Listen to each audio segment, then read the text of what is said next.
Welcome to the Register's Report. My name is John Buckley. I'm the Register of Deeds of Plymouth County. This show is about Plymouth County real estate.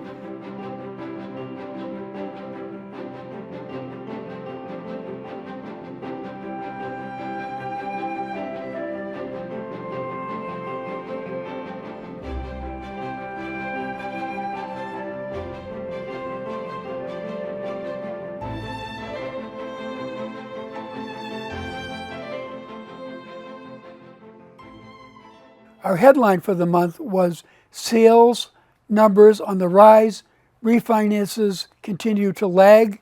This show is being taped in June. We're talking about the May numbers at the Registry of Deeds.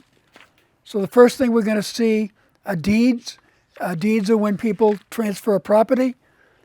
We have a big jump in the month of May as compared to the last 4 months of the calendar year. It's the highest number of deeds recorded in the calendar year 2022. We will continue to be monitoring that because there have been some significant changes in the real estate market. I'll be talking about some of those with my guest in the second segment, Kathy LaNatra, the realtor. But we will continue to try to follow what's going on in the marketplace. In 2021, we had a huge outpouring of sales. It was the highest number of documents recorded since 2005. We're now on a downslope from those numbers, even though May was the highest for the month. Next is you're going to see a listing of sales per community. Each of the 27 communities in Plymouth County had sales, Plymouth being the largest number of sales, Brockton being second, but all 27 communities had sales of property. The biggest impact of the changes has been mortgages. Based upon the interest rates going up, the number of people refinancing has significantly dropped off. There are still many people using mortgages to buy property. You can see that number on the chart. 1,793 mortgages were recorded in May, significantly down from where we were last year. Refinances have just about dropped off the chart, and we continue to see them going lower because anybody that wanted to take advantage of low interest rates have done that, and they will probably not be refinancing in the future. The next image you're going to see is of foreclosure deeds. We have tracked foreclosure issues very closely since the meltdown of 2008, when there were a lot of foreclosure deeds out there. Because there was a moratorium during the COVID period, those have not come back, although you'll see they have bounced up a little bit through May, up to 10. It was higher in December, but they're trending upward from where they were back in last May. Those will be something we'll be continuing to follow. The next image you're going to see is of foreclosure notices. Now those are bumped around. Foreclosure notices are a document that is received at the registry that shows someone's in trouble, normally for not paying their mortgage because of health issues, financial issues. If you are facing difficulty paying a mortgage, make sure you reach out to a federal housing counselor like NeighborWorks Housing Solutions, because they can work with you on attempting to get a modification of your mortgage and may be able to save you in your house. So don't wait, make sure you deal with that. And you'll also see the number of foreclosures and orders of notice on this slide. And they're starting to creep up. Brockton, Plymouth, and Wareham have always had the highest number of foreclosure notices and foreclosure deeds, but you do see a lot of zeros as we're just coming out of the moratorium. So I have a great guest coming on in my second segment, Kathy LaNatra, who is a state representative in Plymouth County, but whose profession is as a realtor. So we'll be talking with Kathy LaNatra about her role as a realtor and what is going on in the Plymouth County housing market. We'll see you in the next segment.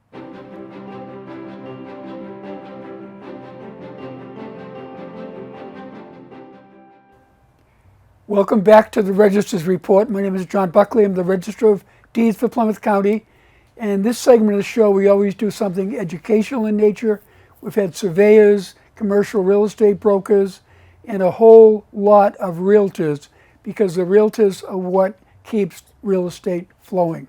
I have a great guest on this show who is a realtor. And a lot of people know Kathy LaNatra as a state representative. Yes. She came into this job as a realtor, and I had a little conversation with her early. Back in the day when my father was a state representative, back in the 1960s, there was a House of Representatives was made up of 240 representatives. Wow. In 1978, there was a House cut, they called it, reducing the number of representatives to 160. They were attempting to make it more professional, more staff-oriented, and there's been debate ever since as to whether that was the right thing to do. But clearly, with representatives like you, people are very happy that they made the cut and have you representing a very wide district. Well, thank you. Before we get into real estate, why don't you talk about the size of your district? So I have an expansive district, as you know. It covers 6 towns, all of Kingston, all of Plimpton, all of Halifax, a little piece of Middleborough, so 1 precinct in Middleborough, 3 in Plymouth, and 1 in Duxbury. But now we've redistricted. So the next session, when I'm elected for the 3rd session, we will lose Duxbury, but I will gain a precinct in Pembroke, and I'll gain more precincts in Plymouth, which I'm very excited about. So when a lot of people run for office the first time, they run on their experiences and their background. Yes. And that is an influence of their knowledge. And having a realtor as a member of the House of Representatives is very valuable for a lot of things that comes before the House, particularly with housing issues that are so critical and difficult right now. Very difficult. But I want to talk on this show a little bit about you as a realtor, because that is part of why you were elected, because you were successful in your business and people recognize that you brought a skill level that other people may not have had. Do you want to talk about how long you've been a realtor? I have been a realtor for almost 10 years now. Okay. Time just flies. Right. Before that, I owned a business and a gym, actually, and I was a personal trainer, trained elite athletes, and was a triathlete, and my body was just breaking down, and I had a business background. I had owned businesses before that, and I was thinking, what can I do that, again, that's, I'm my own employee type thing, and I have always loved homes, and I actually got my real estate license when I was 18. Wow. And never did anything with it. Wow. So I took the courses again and became a realtor. Started off at Jack Conway, where most people do. Great company to start. Went to Remax after that, and I've been at Coldwell Banker now for 5 years. Great. Yeah. So a lot of people don't know how important it is to be a realtor rather than just working in real estate in the code of ethics and things. Do you want to describe that a little bit? So you can be a real estate agent. Yeah. And if you join Coldwell Banker and all the companies that I actually worked for, you had to be a realtor. So being a Massachusetts realtor, there's a code of ethics that we go by, and it's a big organization. You pay into that organization, but there's training. We have meetings. You have attorneys that you can help, a wide range of resources for assistance. But the best thing is we have a code of ethics, and we have to do what's right. Every year on one of my shows, I have the new president of South Shore Yes. Realtors, and they're very strong in their training and encouragement for people to be trained. We hold ourselves at a higher standard. So let's talk about a more troublesome issue, the housing market. Yes. We're going through some changes. Quite a few changes. Yeah, the average sale price has gone through the roof, as we all know, and now we're facing higher interest rates. Yes, they went up yesterday, 3/4 of a point. So how do you see the rest of the summer market going? So I've recently, in the past week, have seen a change. Before that, I shared with you, I have a son that's been looking for a home, and he's in that affordable range. And what's scary is that affordable range is under $450,000. I mean, that's almost $500,000, right? And that's considered affordable. 28-year-old making good money, working full time. We have been outbid on 10 homes. The last home that we put an offer in, 30 offers. 30 offers. Currently, we have an offer in on a foreclosure, so I'm waiting for Fannie Mae to get back to me. But I still see that lots of offers on affordable homes, but not the fury that I saw before. You know, they're waiting. Houses, if you were on the market and had a home and you were on the market for a week, people would be, something's wrong with that house. Right. But now I'm seeing homes on the market 25, 28 days, and prices going and lowering the price with a price reduction. We didn't see that in the past. I think people are starting to panic. You know, our first-time buyers now, where they could afford $450,000, now we're jumping down to $400,000. Right? So there's a big difference. Another thing I'm seeing this past week is people that put in offers on homes, they've already gone through the purchase and sale process. We're waiting for their commitment letter. Well, they didn't lock in on a rate.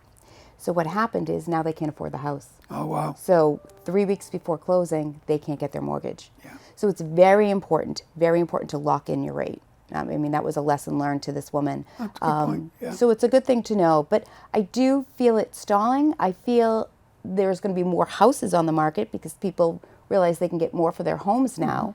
And they've probably been getting their homes ready. It takes a while to get a house ready, especially if you've been there for 30, 40 years. And now the market's changing and they're starting to put their houses on. But a lot of people want to sell because they can get more for their home, but they have no place to go.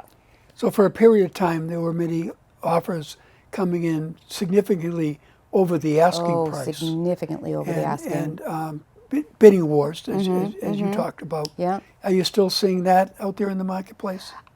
As of last month I'm not seeing it right Okay. now. There's a thing called an escalation clause that started in Boston and kind of made its way south that we were using to help our buyers. And what that was is you would put in an offer, but you would say you would go a certain amount over the highest offer up to a certain amount, if that makes sense. So if you put an offer at 450, but you're willing to add on to that, if someone bid 460, you're willing to add on $1,000 over that price up to 475. So you do have but a lot of realtors are not accepting those anymore. So you will see on the listings no escalation clause and no love letters. So they're not, a lot of sellers are not accepting letters from the buyers anymore, which used to be very helpful sometimes. Sure, yeah. No, I really feel bad for first-time home buyers. My daughter is in the same position as your son. And so they're almost scared away from the marketplace of what it's been like for people in that group. And clearly the high prices, the competition made it very discouraging. Very for discouraging. a lot of people. And rents are not any less. Right. You know, it's hard for someone, a younger person, a professional younger person, to pay rent, which are like $2,700. Their new place in the Kingston Mall, the prices are ridiculous for rent. So my son moved home to save some money, which is great. And then my son that was in Germany for 3.5 years has moved home. And then I have 2 young kids, so we have a full house right good now. for you. Yes. Yeah. I don't know if it's good for us all the time because we did get a pandemic puppy as well. So Right. it's nice to be here.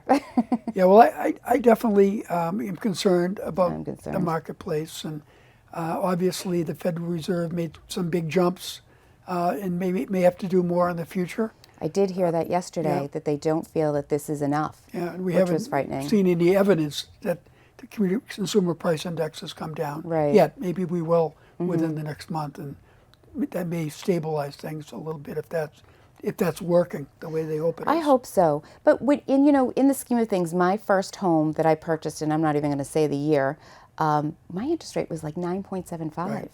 So traditionally, this is still 5% is still low. We've just seen unprecedented, amounts. Like my mortgage for this house is 2.3.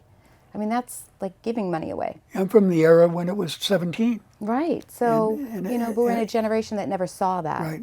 Right. So let's talk about quick advice for what you would be able to say to a first-time home buyer that approached you. What quick advice would you give them, the first 3 things that they should be doing? Well, there's a great first-time homebuyer course that they should take. There's one on HomePath. There's one at Housing Solutions. I think that's a great first step.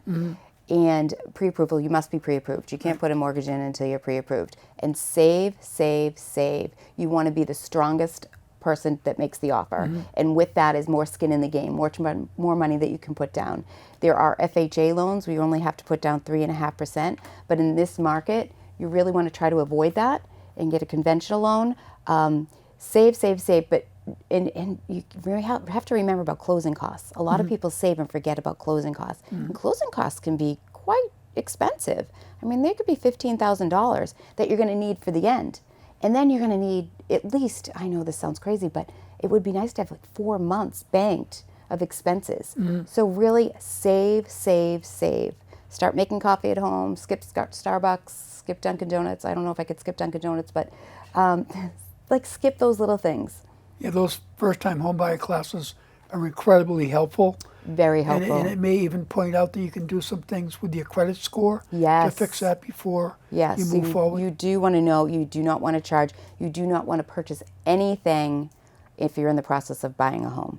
A lot of people don't know that. I've had a deal fall through, and it was not a first-time home buyer that bought a car 5 days before he was going to close, and he didn't get his loan. So are people still purchasing homes without home inspections? I don't recommend it. Yes. But they are. They're still putting that in there. Not as frequently, but I do not recommend that. I would never recommend that for my buyers. I would put in for informational purposes only, so you know what you're getting into, and then you can back out. But I wouldn't go into a home inspection thinking you're going to say it needs a new roof, I'm going to ask for $20,000 off. That's not going to work.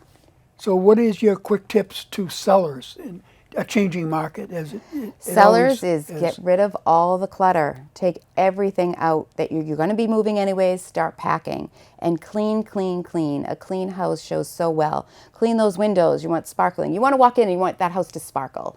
And if you have pets, you want to make sure that it doesn't smell like your pets. All those things. That's what people look. That's how you're going to get the highest price for your house. If you don't do that, you're still going to have people in, but they're not going to bid as high. You know, clean homes, shiny homes, curb appeal. You'll get a higher price.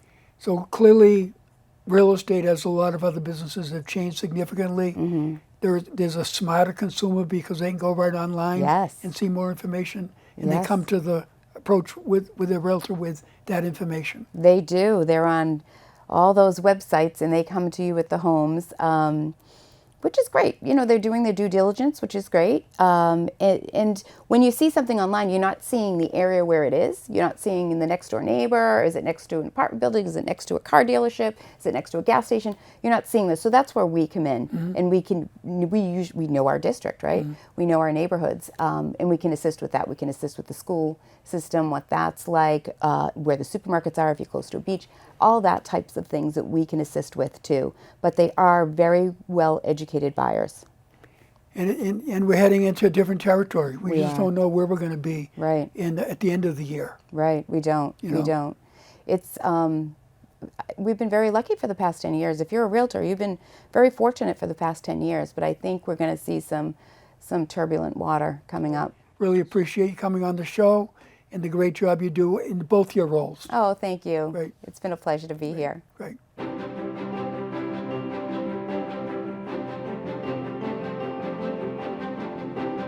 Welcome back to the Register's Report. Again, my name is John Buckley. I'm the Register of Deeds of Plymouth County. I want to thank Kathy LaNatra for the great job she described of the housing market, what is going on with interest rates rising, the ability to still take advantage of buying property or selling property.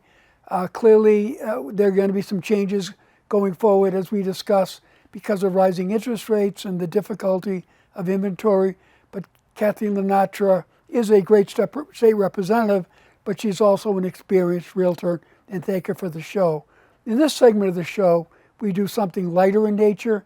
First of all, we'll talk about the holidays for the month: National Donut Day in the 3rd, National Cheese Day the 4th, D-Day anniversary in the 6th, National Chocolate Ice Cream Day, Flag Day, which occurred recently on the 14th, World Blood Donor Day on the 14th, Father's Day, which is coming up on the weekend of this show, Juneteenth Day, a big federal holiday now being celebrated regularly, and the summer solstice on the 21st.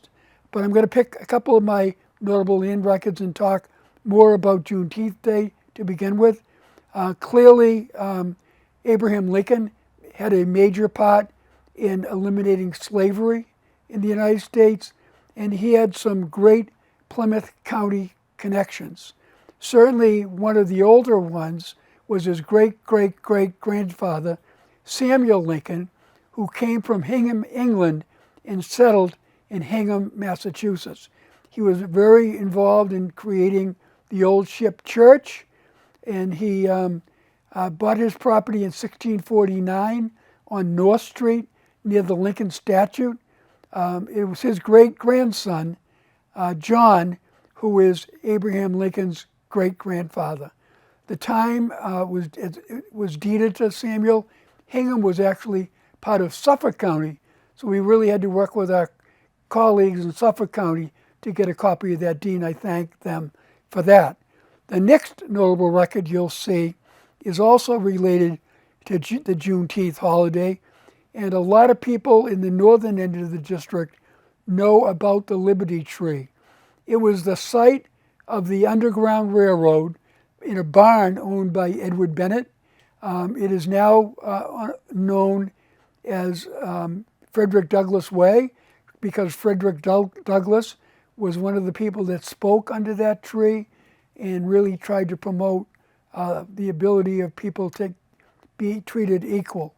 In the years prior to the emancipation in the 13th Amendment, there were a lot of people throughout Plymouth County that were promoting abolition, from Frederick Douglass, William Lloyd Garrison, who spoke many times over in Island Grove Pond Park in Abington, and there's a site in Bridgewater also that was a site of hiding slaves moving northward.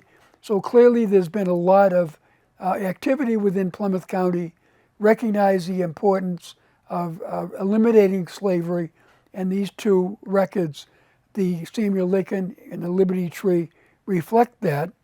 The next notable record really relates to the summer. There's a great historical museum in the town of Hull. It is the Hull Life-Saving Museum. If anyone has not visited it, I would suggest that you do over the summer. Hull's a great place to visit in the summer. There's a lot of activity down there, great restaurants and places to go, as well as the great Nantasket Beach. But Hull native Captain Joshua James' mother and sister died in a schooner accident when he was a child, and he joined the Massachusetts Humane Society as a lifesaver at 15 years of age. He's credited with saving hundreds of lives off the coast of Nantasket, particularly during the hurricanes of 1888, in 1898, and at Point Allerton in Hull. He became the United States life-saving saver at Point Allerton. He was a keeper named of a new station that was built there, and it is now the Hull Life-Saving Museum. Point Allerton Life-Saving Station houses that museum and talks a lot about the stories of Joshua James. It is on the National Register of Historic Places. Joshua James' achievements, from the hundreds of lives he saved, is very fascinating. Joshua James died in a life-saving exercise, and he was buried in a lifeboat. So the Commonwealth of Massachusetts recognizes how important Joshua James was. There is a Joshua James Day, the third Sunday in May. There used to be a parade in Hull, but his home is marked by a plaque recognizing his service. He's certainly recognized by the Coast Guard every year. And the last notable record is one of our colony records. So we talked years ago and months ago about the 1623 record, when the colony court decided to have the right to trial by jury in Plymouth County. This particular document, which came years later, actually is the embodiment of that, by assigning one person from each community to serve as a juror. So every time someone gets a notice to serve in the jury, it actually goes back to the vote of the colonial court in 1623, and it's certainly part of our fascinating Plymouth Colony in Plymouth County history. So I want to thank the folks at PAC TV for helping me put this show together. I want to thank Kathy LaNatra again for what she has talked about as a realtor. As we go forward, I hope you all have a great summer. And we'll see you in the next segment of the show. By then, we'll be talking about different issues in the housing market. But have a great summer until we see you again.